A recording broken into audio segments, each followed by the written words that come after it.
We are now live. Take it away, my brother. Good afternoon, everybody. This is your boy Blaze. And I'm Shar. And welcome to another weekly dose of bullshit. Today's episode is going to be a little bit different than the other two. Unfortunately, nothing has been very active in the news cycle, at least not relevant to this channel just yet. Don't worry. For those of you who want to hear our opinions on the political race right now, we'll just try that another day, just not the moment. But instead, we're just going to try today. We're going to try a preamble for potentially a series of videos talk about different aspects of relationships. Today, we're just going to talk about the major conflict with men and women, and the war and sex, with the sex war, with how the current dilemma with men and women's relationships, and the future prospects of what goes on in modern dating. But just on the general sense, just so that any future topics that revisit this concept down the line can be covered, and it can just all be backtracked to here. But we're just going to talk the general stuff. Yep, and if you don't mind, I guess I wanted to do a little Kickstarter of this one myself. So, okay, so I brought this up to you earlier this week about today's show, and I feel like today, as you said earlier in the intro, that it should be a preamble for a lot of the episodes we want to talk about going forward. But I feel like today we serve a little introductory door to that to those series of events. So, as the title suggests, it's a stream, and this episode, if you was to watch it at a later time, we want to focus on the dichotomy with men and women. This topic to me for me at least has been one of the most interesting topic to talk about, because when you think of like man versus woman, you often think of if you're a rational person, if say the least, you often think of each party's strengths and weaknesses, their role in society, and even things like norms and things like that. But but as of late, if you're even somewhat aware of the current social environment that exists in our modern day, you cannot tell me with a straight face that men and women are okay. And quick preface for the listeners currently live with us, but also those who are watching the backlogs. Do understand that when we address this topic, as well as topics related to this down the line, understand we don't necessarily we don't agree with every single topic that any particular argument or belief that comes in the crossfire of this discussion, but rather we want to look at it from a bird's eye view and try to give the most objective opinion possible, while also being aware of different cultural, societal, or even personal incentives and values that comes into play. We also want to recognize that, quite frankly, yes, in the modern day, particular values and perspectives have changed and altered, and it comes with the territory as society ultimately evolves. But at the same time, we also recognize that certain things that worked for hundreds, maybe thousands of years in the past up to this point can still work today, albeit just a different method. So just to future-proof ourselves with there goes another message live on stream. You got some people messaging you at a very weird time. But just to preface, we're gonna have to address this type of disclaimer once in a while, no doubt. But, I'm certain, but it is supposed to serve as an open gateway. I don't imagine anyone who anyone who you know, who hears this and think, oh, that we're gonna get into some major specific examples or major topics. Like, no, here's the bottom line. As I said earlier, men and women are just not in a good place right now, and where it stands, it's like, if you're a man, you're basically and we go by the current situation of modern society right now. You have every reason under the fucking book to stay away from women. And by the same token, if you're a woman, you have every reason under the sun to get it to stay away from men, right? And like it's a weird thing. Like just earlier today, I saw about I was at my college, and I saw like two students getting into a weird argument. Like, I wouldn't say like vitriol rage. I'm talking like blood vessels popping out, but clearly they're not in a good space. Now, my assumption is they're couples, so we're gonna work off that. You can tell by the choice of language that they are just like it was clearly a bottled up, pent up rage. These people clearly did not talk things out going forward beforehand, and like she was saying all type of stuff. I can't say for certain as to what, but like you could tell like a lot of it was personal. And as vague as this little detail, this little explanation is like scale that with the modern society between men and women right now, that it becomes a bit more accurate. Here's what I mean. Since it's one of the various reasons, the various forms of relationship between men and women, in relationships, more and more guys are refusing to date women. And okay, and to some extent, there was also women staying away from men when it comes to relationships. Like, they're not getting any boyfriends or husbands like that, right? And I find it to be like very interesting. How is it that in a society of which we're supposed to be of equal standing, equal footing, how is it that we're all that's happening right now is a bigger and bigger rift between men and women?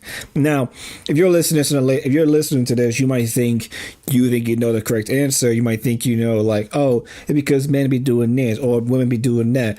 Personally, I don't see it as a one size fault type of thing. Clearly, this is a multi-layered problem that I think should definitely be addressed. I think it's more of the lines of yes, it's not one side that did most of the damage to modern dating and dating prospects per se, but rather the issues we have today is the byproduct of a long time coming through the advancement of particular social and political changes. And what I mean by that is that, and we saw the signs since, and you're going to see a trend with this, folks, but we saw how often I bring this up in our channel, but it starts with feminism in 1920, where the suffragettes at the time, while yes, was pushing for their quote unquote equality with men, so that they're not treated as the back burners of power and overall position in society. The problem is that when acquiring such responsibilities such as voting, or even with certain prospect and expectations like hiring practices, the right to date whoever and whomever, with the second wave movement in the 60s, it comes with the unintended consequence where it actually negatively affects women in the long run. Like, for instance, since the second wave movement with the sexual liberation movement, where women want to be able to be in the workforce more and acquire much high paying and higher position jobs like men do, but at the consequence, they are unable to find the time to be with their children if they have any, or better yet, or worse off, they are unhappy. They're actually women are more unhappy before second wave feminism than they are. They are more unhappy now than they were before second wave feminism, where before they had a stable home, they had a loving family, beautiful kids to raise, assuming that we're talking about the nuclear family household. Finance people, they were able to live off of just one person's income at a time where if they weren't in a recession and taxes wasn't as high as it is now, although it was risen since World War II and never been dropped. A little history lesson there.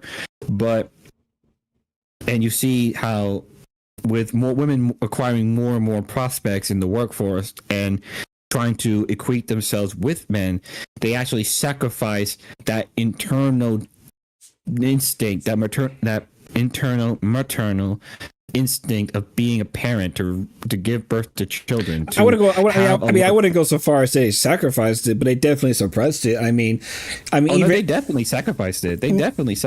Because yes, because you can't, like, you can't sacrifice instinct. You can't instinct is innate. It's something that stays and sticks around. Like, for example, I'm not talking about that. I'm not talking about sacrifice the instinct itself, because no one's making that argument. I'm saying they sacrifice the capacity and the ability to have that family. Not in the literal sense, Shard, but rather, like, for example, and again, you got to look at it from the opposite direction. The men in high-paying positions, men who are making a whole lot of money, being the providers for the family, right? And we're talking about a traditional household. They spend less time. Like, historically, they spend less time with the children. They spend less time in the house. They spend more time working, providing for the house, paying the bills, doing all the necessities behind, for the foundation, while the mother is oftentimes at home raising, nurturing, and assuming outside of school, teaching kids particular mannerisms. But meaning that the father in this case, the male in that dynamic,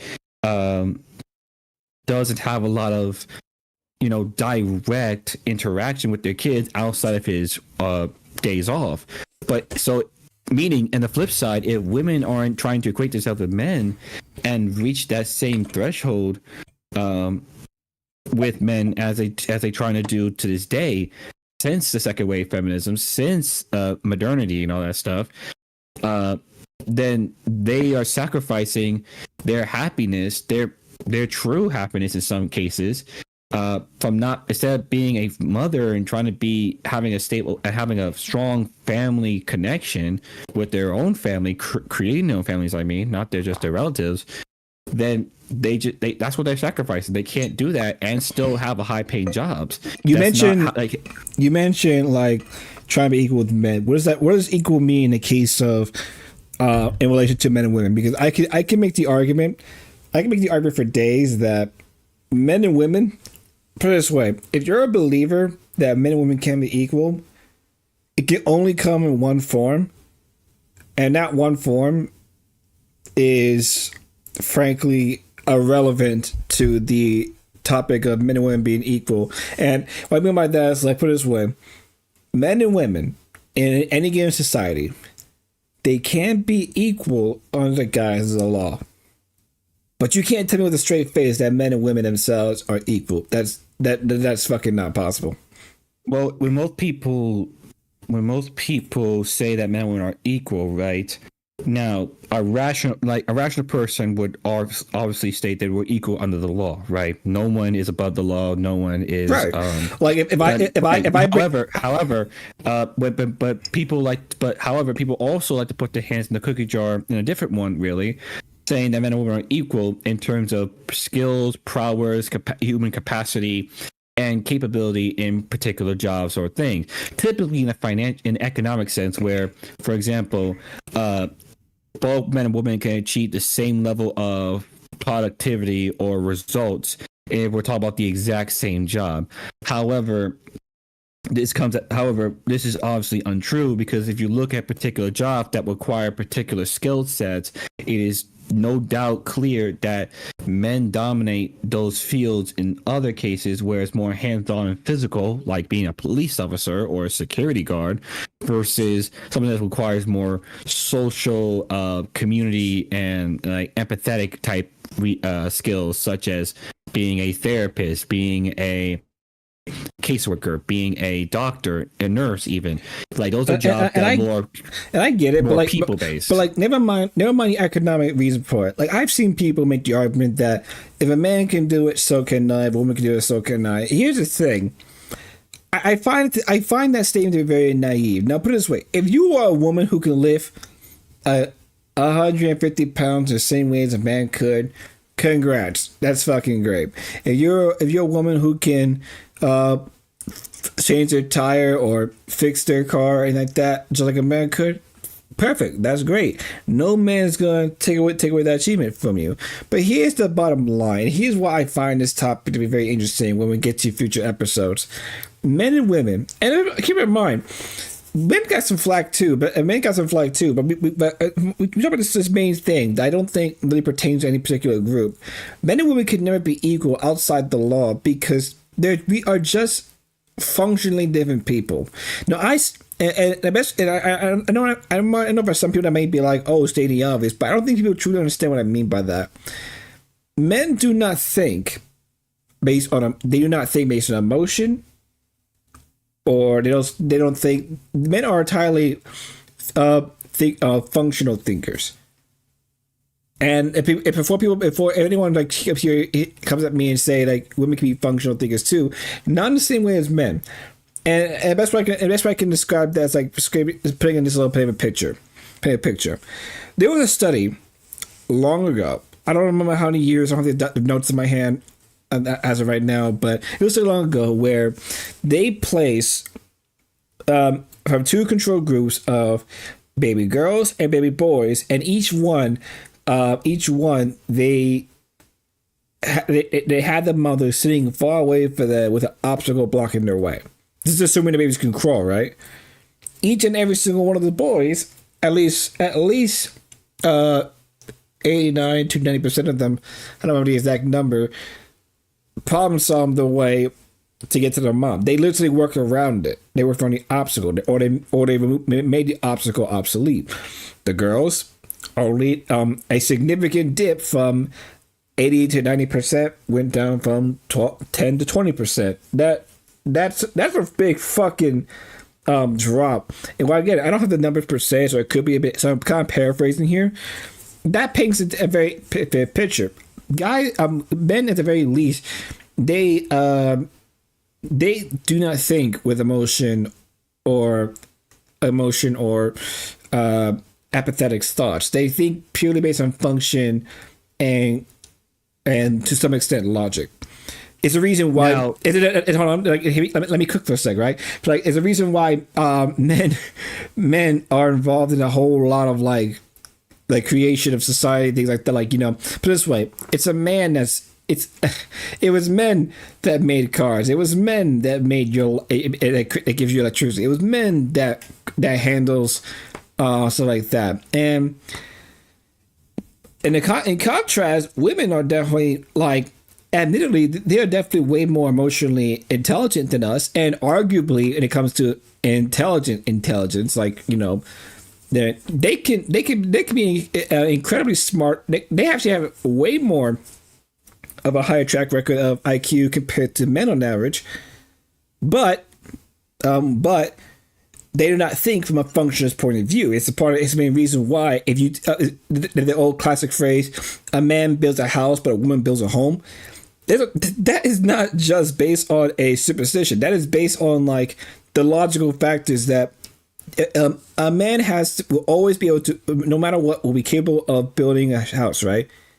He can make the shelter. It is the physical labor that he is tasked to do, but does not mean he can build a home. Like, if you go to a man's house, if he's lived his entire life by himself with little to no female influence in his own home, that guy will be living with, chances are, the bare minimum. He's not gonna decorate. He's not gonna fucking make the house look nice. He'll probably clean it if he doesn't, if he actually cares about his hygiene, but he won't go as far as to make it look like presentable to guests. Actually, I don't think that's the case, because what do you mean? The phrase "men build a house, women build a home" is not taken literally, because, or at least not. I just said really I never. No, but I know, but it's not supposed to be taken. I mean it more so than what you probably meant it, because it's referring to like how men are the providers and women are the caregivers, and building the home isn't necessarily like decorating or this and that. They're talking about like, oh, I build the home because I create a sense of peacefulness within the home. Sure. My man builds the home he built the foundation, he builds the walls, he protects the people. Now, on top of that, I would much rather like a backtrack on that data, because I'd never heard such a study before. I would like to address the fact that it's not as if men are unable to emotionally think, because let's be honest, men are not, I would say 70, maybe 80% of the time, men are rational and not rational, logical and functional thinkers. We do have emotional moments as well, where even by just picking a partner is an emotional connection, right? We connect with them on an emotional and affectionate level. And women at times, because they're mentally speaking, they have a much stronger mental capacity versus men, in terms of we have the more physical feats and achievements versus women who don't have that and makes up for it in the brains department. They can do logical thinking, however, how far that goes is for a talk for another day. My thing is when you look at it from like the differences in men and women, you don't just look at it from like what they are completely capable of doing, because you said yourself, you even brought up yourself that if a woman is able to change a tire and lift a bench press 150 pounds or something of that ilk, right, then it's an exception. It's like, oh, they can do it, but it's definitely not the norm. The issue is that people have forgotten that it isn't just differences themselves that really distinguish what men and women are. It's how those differences play a role in the larger society and in the fraternal home. Okay, but actually, okay, it's just like to backtrack us to the case of like, how I personally believe that men and women can never be equal outside the law. Here, put it this way: if you could tell me, if you can give me a list of expectations that you expect the modern woman to apply to, and compared to the expectations that modern man is supposed to apply to, I guarantee you there's going to be a bit of a discrepancy. What do you mean? What's how you define discrepancy in this scenario? Well, put it this way: for the longest time, what is a man's role in relation to a woman? Is that a legitimate question, or are you going to keep going? No. I'm asking. Like, what's the what is a man's role in relation to a woman? You can't ask a question with a question, though. No. I asked you. What do you mean by discrepancy in this scenario? No. Hear me out. Like, I'm gonna give you an example. But here's the thing: if you could tell me a man's role in relation to a woman, like what his primary goal, that I'm certain that every single person who listens to this thing will answer, what is this man's primary goal in relation to a woman? Again, you're answering a question with a question. It's no, Christ. You asked me a question after I asked one first. Blaze, if you want the answer, you have to answer this. No, that's not how that works. No, here's the thing. This is not a case where you case where I need to answer the case of like the hardcore definition of a discrepancy. Here's what I mean: a man's primary role is to protect and provide.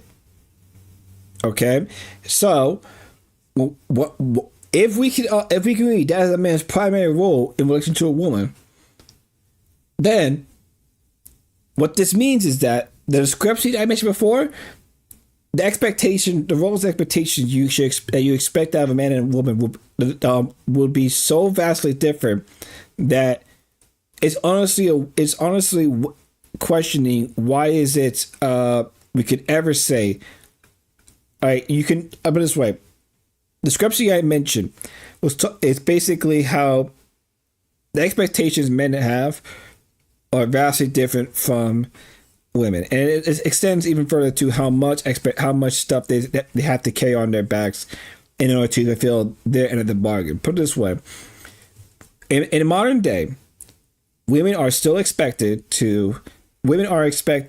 Never mind being a mother, right?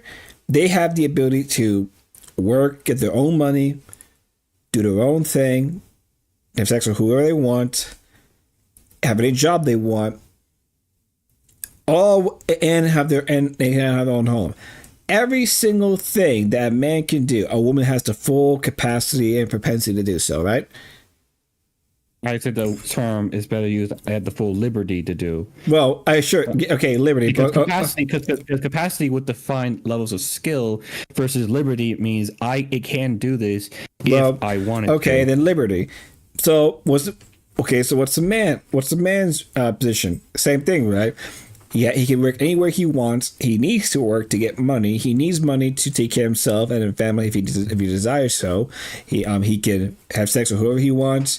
He can do whatever he wants. Like in both cases, as long as it's legal under the eyes of the law, both parties can do whatever the hell they want, right? And both parties have something can both achieve something that the other can in the context of the two respective of the respective liberties, right?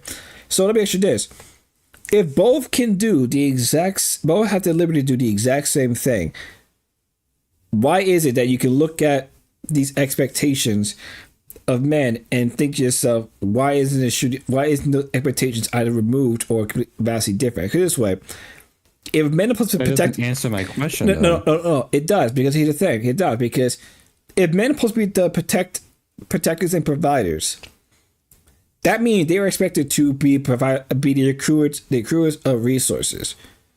To provide, you need to have resources to provide with. And of course, resources can stem from various things like money, actual resources like stones, stores, gems, or anything like that. Resource could be socially in the form of connection, things like that. Various forms, and these resources really come into play depending on the woman, because each one has a value certain things. Like if you're a woman that values money over say actual resources like wood or food or something like that, then you obviously would go for a man who's financially resourceful. But if you're a woman who cares more about a man's social standing, you'd go for the guy who's a more social resource rather than financial, that type of stuff. And I know, and they kind of overlap each other, but at the end of the day, men accrue the resources. If women are able to get their own resources, what role does men have? Protectors? Well, not really, because women have the liberties to get protection themselves via a gun, or getting self-defense training. They can do their own things. I mean, hell. They don't even need men to start a family with, because they can just go to a sperm bank from sperm donors and start their own family. They don't even need a man in a relationship sense. Meanwhile, guys need women to relationship sense, and you don't often hear about surrogate women being a common practice as sperm donors, because where sperm donors their essence can be stored for a long time with no issue. You can't exactly store a woman's egg. You can freeze it though. You can freeze it, but what the hell is it going to do? You can't take it out and do an artificial womb. You need your only option. No, you also can't use an artificial womb, but there is a process, and it has been done before. the process still entails the woman in question to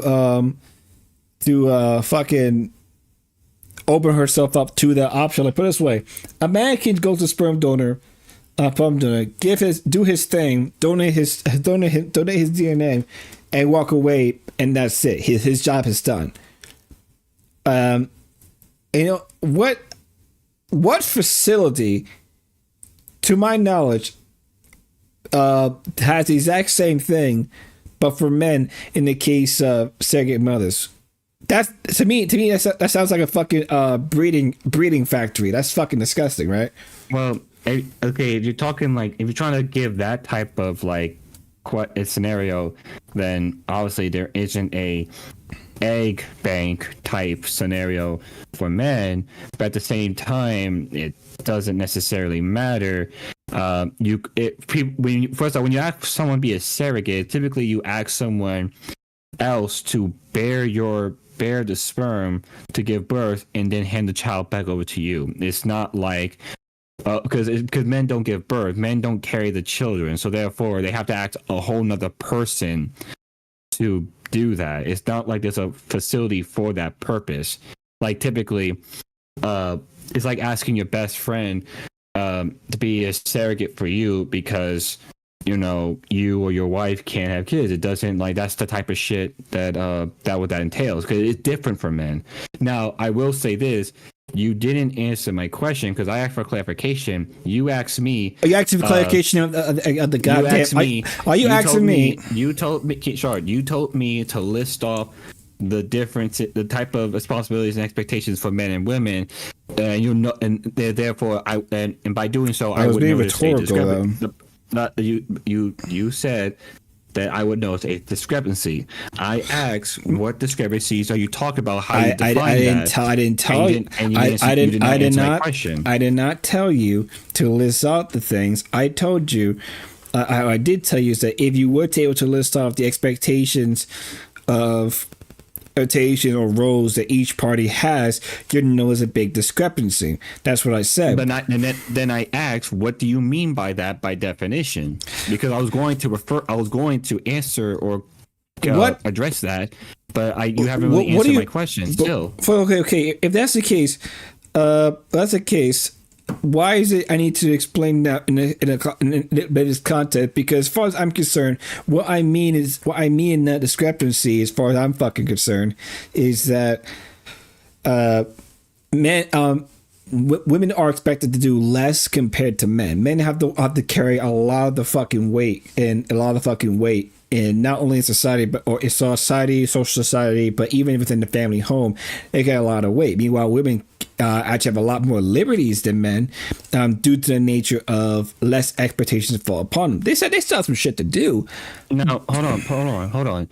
Are we talking about less in terms of quantity or quality? Because what difference we're talking about less. How about Paul? I'm concerned is both, because last time I checked, no, it's not. No, you can't have both. You can't have both because it's both, because if you consider you can't have both, because if you talk about quantity, then yeah, it has to be. If you talk about quantity, that means it's either a 1-to-0 type ratio where every one there's nothing there, and therefore a 2 then there's 1 extra, etc., etc. If there's an actual numerical number list of things that makes them different, then yes, you can make the argument there. But we'll talk about quality, and that means that the expectations for men in some areas are not equally weighed the same way as a woman having expectation and responsibilities in another area. This is why I brought up that. This is why you even said yourself that men are the providers, and I brought up earlier how women are the caregivers and nurturers of the home.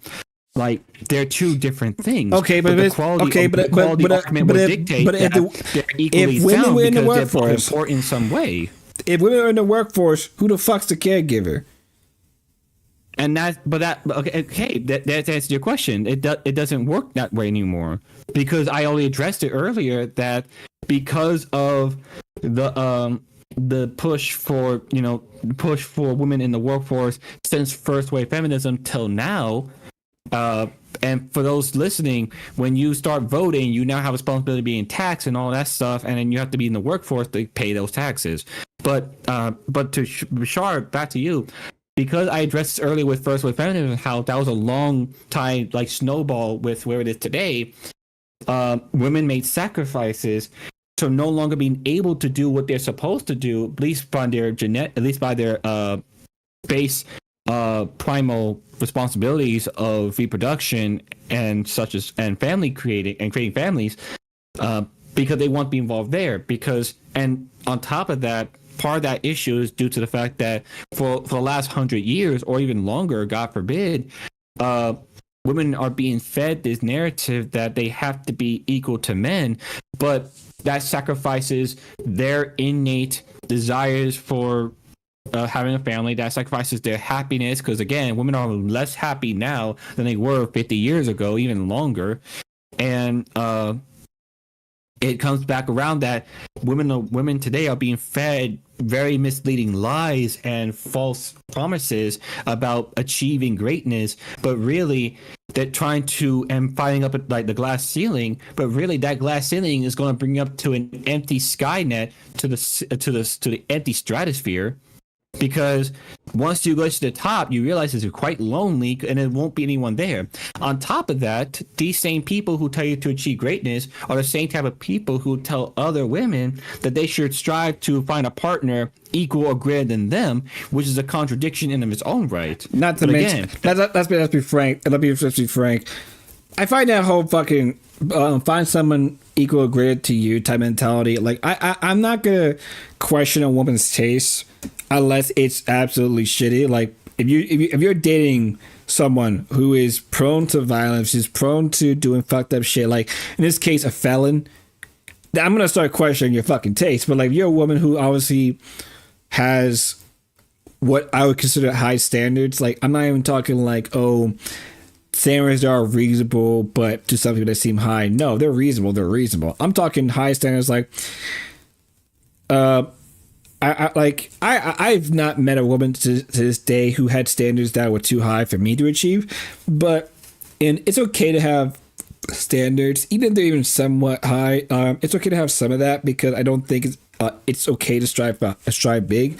But part of the reason you'll never see a guy aim so high for himself, because guys will go after the women that he believes he can reasonably get with, right? Like he's not going for the 10 out of 10 women. He's going for women that are at least mid. That's not necessarily true. Name a fucking guy who go after that isn't a simp. Not even to clarify. Name a guy who isn't a fucking simp, who's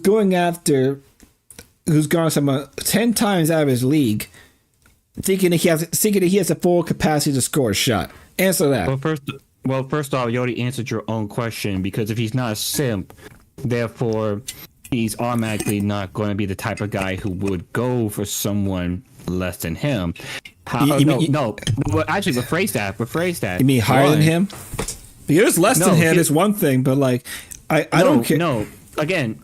First off, now that question refers to something called female hypergamy, and for those who don't know, female hypergamy refers to the dilemma where the vast majority of women go for the vast minority of guys, like the 80 seeking out the 1% type of thing, right?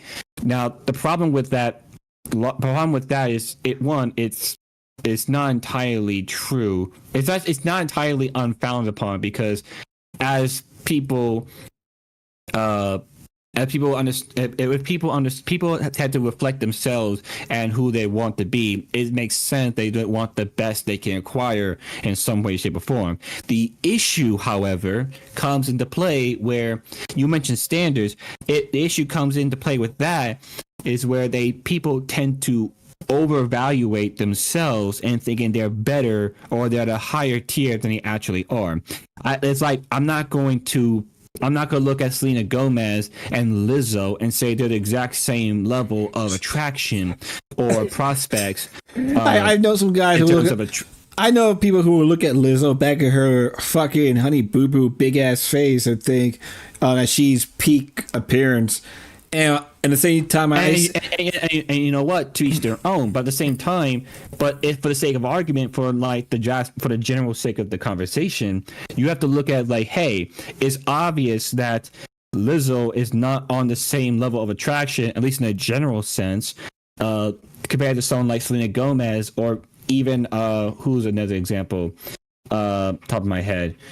I was about to say Miley Cyrus, but she's kind of trashy. At least in my eyes. But you know, it's like you're not gonna put one person above another or put some compared to people and say they're the same level. And guys have the same problem too. Like guys tend to overvalue themselves, thinking they want the 10 out of 10 woman. They want that 7 to 10 out of 10 woman, and that they deserve it because despite doing no work themselves. And Shard, it's important to understand that to find, and again, this is what plagues modern dating. It's important to properly and accurately and honestly assess yourself, and understand where do you lie and where do you are likely going to achieve a certain partner. And I say that here's an example. I'm not a guy who goes to the gym. I'm not necessarily overweight. Like I don't got no gut. I don't got like some fat, chubby arms or nothing like that. I'm pretty skinny for the most part, despite how much I eat. And but I know I don't go to the gym. I'm not fit. I don't exercise a lot. I can be selectively lazy at times, but yet workaholic in others. And you know, I understand who I am and where I am in terms of the chopping block. I'm not gonna try to reach out and ask like the big name individuals, like like I'm not gonna ask someone the level of Oprah and ask her to date me or get in a relationship with me. Like that type of woman would not go for me by virtue of me being a lower tier in terms of dating prospects. At the same time, if someone of a woman of my same level should not expect that the 10 out of 10 Chad's gonna go for her, because that 10 out of 10 Chad is going to go for a woman of his standing, or someone of equal standing. And it loops right back. Now, yes, I will say this: men don't have this problem as much as women, because men are typically men have an issue. Men's loneliness epidemic is anything proof is that we understand that some of us are not going to make it. We just know that some of us is not going to find that person, or some of us going to just die alone. It's a sad reality, but it is what it is. Women, however, the reason why it's a problem with them specifically, not to say it's only them, but it's definitely more drastic, is that again, the people who are telling these women and these ladies that that they deserve, they all of them are 10s, all of them are beautiful, all of them this and that, and that they all deserve the best man they can possibly get. While at the same time they want them to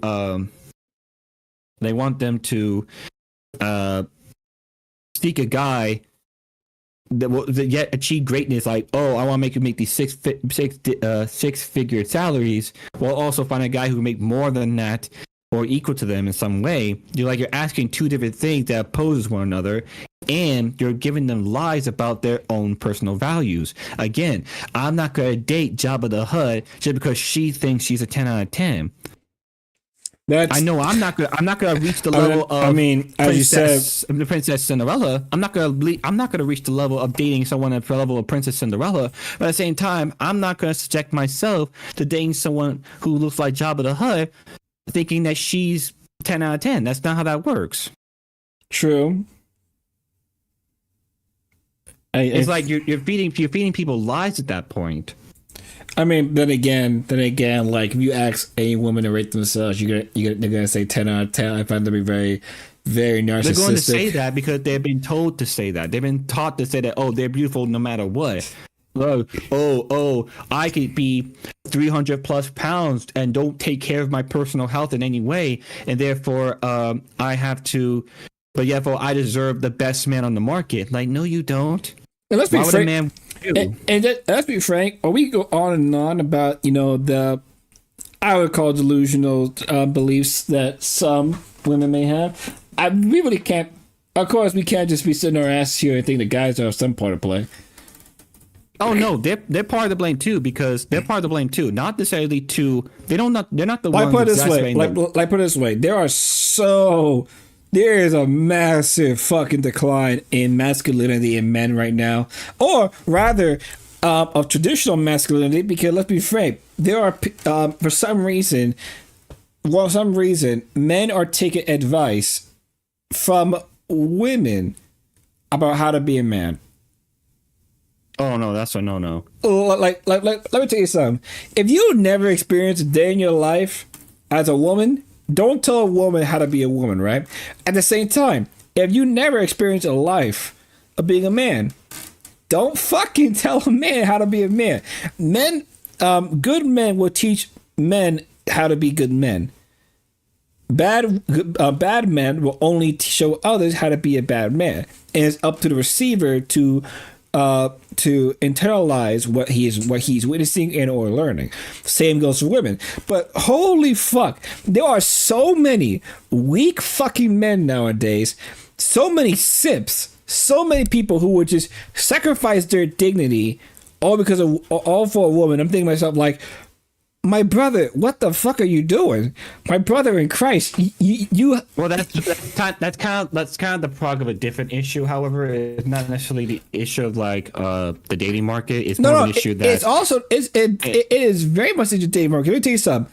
No. I mean, it's not. It may be like it may have like similar consequences, but I think the root cause there isn't necessarily the change in the dating aspects, but rather it's just a social aspect where women. Well, keep in mind, we're not just talking about dating by itself. Keep in mind today's episode, it's for the general stuff. And as far as I'm concerned, if anything, not only does what I'm saying does have a relation and of course impact in the dating sense, but in a social aspect, it plays a much more bigger role for not only men currently, but the men going forward, and with Gen Alpha coming up. Let me tell you something, right?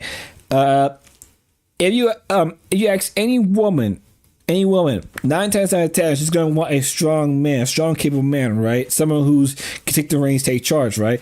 And some might say that's his preference, but I guarantee you, part of that is also instinct, because it's natural to go out to seek the strong. It's like in survival of the fittest, the strong will always prevail type thing, right? But and women, 9 times out of 10 are not exactly attracted to emasculated men. They're not. If you see a man acting all like fruity or acting all as if like soft spoken, completely submissive or completely passive, I guarantee you that the reason they're not getting any girls is because no girl's attracted to them. I don't think that isn't to say that there's not a single woman that won't be attracted to him. But again, there are exceptions. There are exceptions, not the rule. But let me tell you something. That rule is that those men are not getting with most of the women, any majority of women, and it comes down to the fact that, you know, for women it comes across as natural for them to go for someone in a much more dominant sense. I wouldn't say that's a good or bad thing, but it makes sense. At the same time, it's natural for a man who's at least somewhat secure of his masculinity to go after women who are much more softer, who is passive, who is a bit more feminine, because for men that is natural. And whether he has a good or bad thing is up to you, but as far as I'm concerned, that comes to the case, right? But if you have that baseline, and you consider the fact that masculinity, which has been attacked for like more than like a decade now, for the longest fucking time, and that there's just so many men who are just way more passive, way more demasculated, and just overall fucking weaker than a lot of the men the previous generations. You can just fucking tell that. Like it's fucking laughable. And if I had a photo to show on screen, ladies and gentlemen, I would have fucking posted it up. But like, I would give an example, like a man who looks akin to like. I am definitely not the most muscular man, right? And muscles are not indicative of masculinity. Like, you don't have to be muscular to be a masculine man, right? But let me tell you something. Part of the major things that makes a man is his pride and his and his pride and his fortitude. And if he lacks either of those things, I hate to bring it to you, it's questionable if he's even manly at all. Like I don't. There are limits. There are limits. And there are exceptions or variations to that rule, but I feel like those two things definitely play a role in in masculine men. Because they say so, a man who has strong ambitions, who's able to create, who's able to aspire for something greater, who has a sense, like any form of sense of ambition or drive, I guarantee you sounds way more attractive than a guy who is completely receptive, who's completely passive, who has no ambition, lacks a drive. Like, you can't tell me one isn't better than the other in terms of attractiveness. I'm not gonna comment on that because I feel like that type of a direction can be addressed in a different episode. But I personally believe, again, I don't necessarily agree that if you are a particular type of individual, like for example a very feminine aligned man or some way, that you're unable to get a relationship. There are people like that. There are some women out there who like to take charge and men being more submissive. They're just but obviously that's not the rule here. The important thing to take away from here is that today, a lot of the problems with the current battle of the sexes in some way, shape, or form is not due to any like internalized like hatred for the other group. Let's be honest. Even despite the number of men and women who are showing to be quite lonely nowadays and unable to find a very strong, committed partner, it's the obvious inevitable conclusion when we have stuff like what happened with 2016 in the start of 2016 with the Me Too movement and all that stuff, and how that led to a much larger problem despite having good intentions. Maybe, I don't know. The thing is, though, with men and women, the first step to addressing anything when it comes to that kind of conversation, and even the conversation we will address further down this line, maybe even multiple different times even with this channel, is that men and women are different. Men and women have to be different by extension of what exactly they're asking for. Men and women are given different incentives. Men and women have different values and personal expectations of the other party. But at least going forward, from today and God knows how long in the future, unless we can sit down and accurately and honestly reflect upon ourselves and what we want from the other person and what we're willing to give up for the other person. Because mind you, it isn't enough to just get into a relationship or get into an interaction with another person, expect them to accept everything about you. Sometimes you have to give up something, a part of you, to compromise with the other person, right? That's what relationships are. If I was smoking or I drunk a lot and my partner just didn't like that about me, they can either there are two options. Either A, they just don't be with me because that's a major problem for them, or I give up those habits, then again, probably for the better, give up those habits if I want to be with this particular person. And it goes a long way.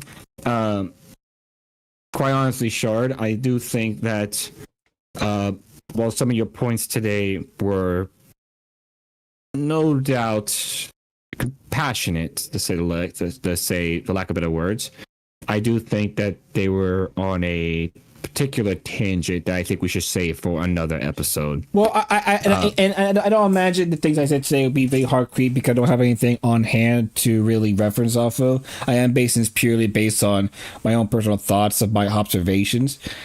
Doesn't necessarily mean that I don't have some basis behind my thing. Even if I said maybe a bit loose, false, or a bit exaggeratory, the fact remains is that I find this topic interesting and something I think is very worth talking about, and not just for us as to about, but for viewers at home, or listeners at home, like this, men and women as it stands are just not in a good place. Both sides are pointing fingers at each other. They're acting complete fools, and as it stands, the past 3 generations, all the way to Alpha. Alpha is kind of different since it's still young kids, but I imagine their actions are going to be a byproduct of us Gen Zers. But like, and I mean, we will delve into much more detailed, way more baseline topics in later episodes in this subject. But I feel like, as it stands, if we sit on the current situation between men and women, we don't figure out, or rather, we probably figure it out. If we don't solve the issue of this whole men versus women mentality, if we just get behind this senseless rivalry with each other that we had for generations upon generations, but I would think men and women would be put in a better place. But as it stands, it's like with every generation, with every new thing, whatever new fad or something it pops up, it always just drives us apart. And while there are plenty of women and men who not only stick to their traditional values, but and actually show that these things can work in modern society, the problem is so many people are living so far up their own asses that they would rather destroy themselves and each other rather than try to build something that's more sustaining. Like, I don't think I need to tell you this. But like, when's the last time you heard how often do you hear a woman's explanation for why she's not settling down with someone because she wants to go explore herself, something like that? Or how many times you heard a man say like that they're not dating because it's just not worth dealing with women's crap anymore. Like, clearly both sides. You hear it quite often. Yeah, you hear it so often to the point to the question, how the fuck is that population? I mean, if you know the numbers and you know the population is kind of slowing down, like the birth rates have actually been declining as of at least last 10 years. No, the replacement population is significantly smaller compared to the current one. Yeah, but like, and which obviously is the main problem. And obviously reproduction is only one factor, but never mind that. If an environment is currently growing to such a degree where more and more people from both sides are just finding every reason under the sun to just not fuck around with the other one, and for good reasons not to find out either. It's almost as if like, how do we change the paradigm shift back to home court? How do we change it back? How do we change it to where all parties can be at least satisfied with the current situation rather than, as it is currently, the biggest fucking hindrance to relations? Let's put it this way. I got a lot of female friends, and I try to be as very welcoming, my usual self, like, cordial stuff. I try to be my usual self, but like at the same time, even I'm finding more reasons to just start hanging out with guys more, because like, even with my own friend group, it's not really worth it sometimes. And like, I'm not gonna diss on those who are dating in this modern climate, because if you're finding a happy relationship in this modern climate of men versus women, like, I consider you the lucky ones, because like, it takes a lot of patience from both sides to really embrace the opposing party into a unified faction. And I know some older folks might hear that and say it's not that hard. Well, maybe not back then, but it's harder now because people are still living in a social environment that they just fucking hate each other, or they want nothing to do with each other. They're just done with the nonsense. It's like, okay, how do we fix that so you can go back to the nonsense? How do we remove the nonsense entirely? That type of shit. And, for the sake of time, we obviously can't get into it today. But I will want people who listen to this to really put a pin on today's episode, because this topic, well, obviously not unique in the sense of subject matters. I really think it's really worth getting into for future episodes, because I want people to understand. I at least consider myself romantic. This type of stuff interests me a lot, and as you said, Blaze, I see it as a form of I see it with a lot of passion in my eyes. And so it bothers me when I see so much wrong happening on both sides. It's like there's only so much I can do. Even with this show, there's only so much I can do. But I really want to lay the groundwork to maybe teach others or show others this harsh reality so we can find a way to fix it. I am by no means capable of fixing a problem that's been around for so long, but but I can at least address the issue and at least have my voice out there for others to hear. Well, yeah.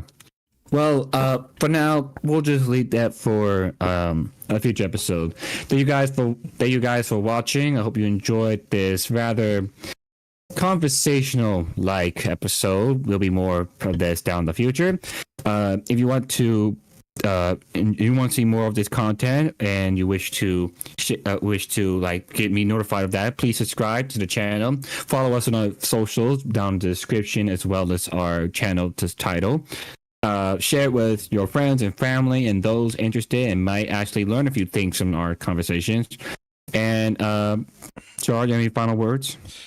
Well, again, but thank you so much for those who tune into live viewing, and thank you for those who tunes in for the backlogs when this video finally ends. But that's all for today. Until next time, I'm Blaze, and I'm Shard, and this has been your weekly dose of bullshit. Goodbye, everyone. Bye bye.